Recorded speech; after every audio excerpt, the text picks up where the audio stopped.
Hi, Mary with Reviewer's Diary. I've made a pretty important decision in my life. I'm going to slowly go cruelty-free. Now I have a lot of makeup. About half of it's cruelty-free and probably half of it is not cruelty-free, which really bothers me.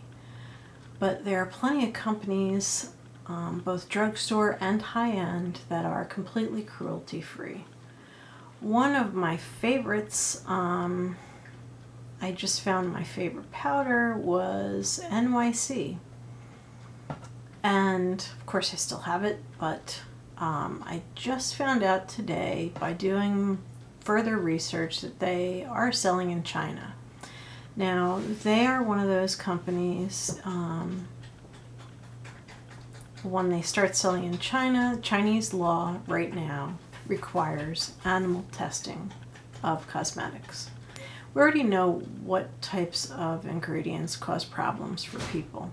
So why they have to continually test these things on animals by putting the products in their eyes is beyond me. And it causes a lot of pain and upset. Now, I am not a wealthy person. I have a lot of products. What I plan to do is, my plan is to slowly work my way through my makeup collection, and as things run out, I am going to replace cosmetics that are not cruelty-free with products that are cruelty-free. The other thing that I'm going to do, which I have done in the past and I'm going to start doing again, is every time I make a beauty video of any kind with any products, I am going to state whether something is cruelty-free or not, something that I'm using or something that I'm reviewing. This gives people an opportunity to figure out for themselves exactly what they want to do. You know, what is your goal?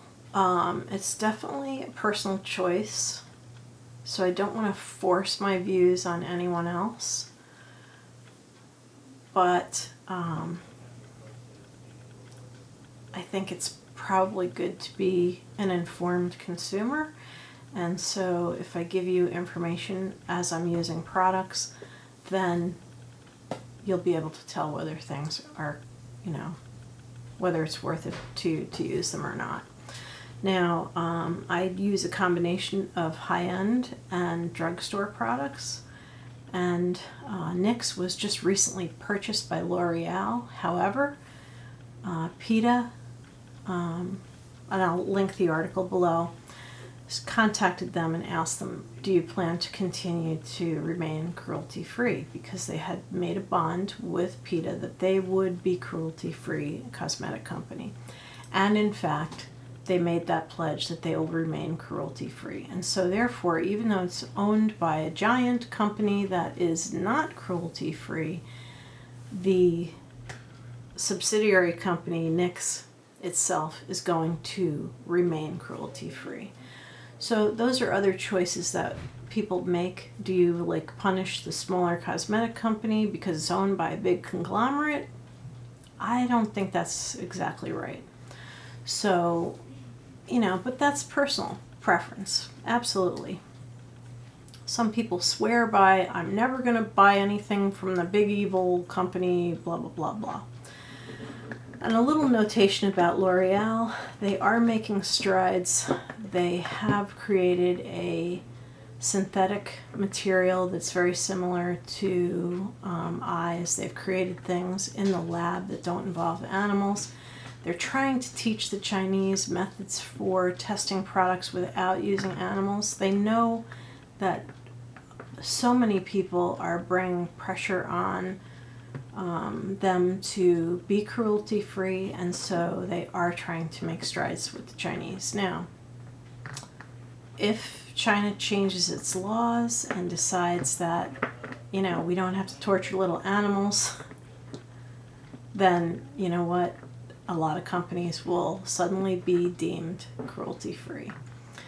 NYX is one of them. NYX is cruelty-free because it does not sell in China. Here are some key things for you to look for. First, you can Google. I usually put in the Google search phrase, is X company cruelty-free? Sometimes you get to their website and they'll have it stated emblazoned on their website. We don't sell in China, we are cruelty-free, blah, blah, we're committed, blah, blah, blah, blah, blah. Other companies like NYC, Clinique,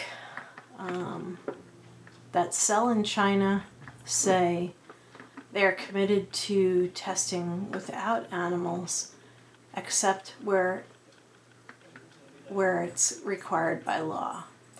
That is the magic wording that you need to watch for, except where required by law.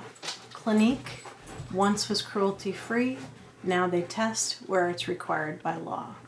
So I have not purchased anything by Clinique. I have one thing, I think, from them. Ever since I saw that, I knew right away, bang, they're definitely not cruelty-free anymore. Neutrogena, same thing.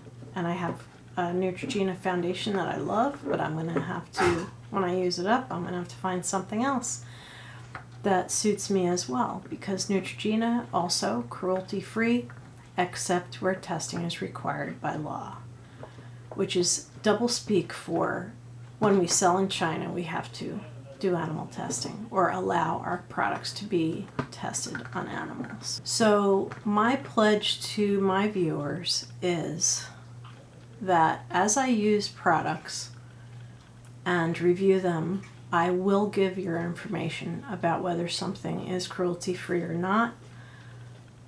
So each and every product that you see on my videos and on my website, I will disclose whether it's cruelty-free or not. As I use things up, I will replace them with cruelty-free versions, and I will likely give a short little snippet review of what I've replaced it with and whether it works as well. So the choice is up to you, whether you want to be cruelty-free or not. But I don't want to force my opinion on anyone else. It's not up to me to judge, but this is what I'm going to do. And it's going to take time to use up the products I have. And it's going to take a lot of effort to look things up. And maybe if more and more people make a point of noting what is and isn't cruelty-free, maybe they'll decide that maybe they should do the same. And eventually, perhaps, maybe the cosmetic companies will just tell China to take a hike or stop testing their products on animals. So that's it. Thank you for watching. I hope you got something out of this. I know it's kind of a somber subject, but it's something that, you know, I have quite a few viewers out there who very faithfully watch my videos, and I just want you to know that that's what I'm doing. So thank you for watching. It's been Mary with Reviewer's Diary. Good night.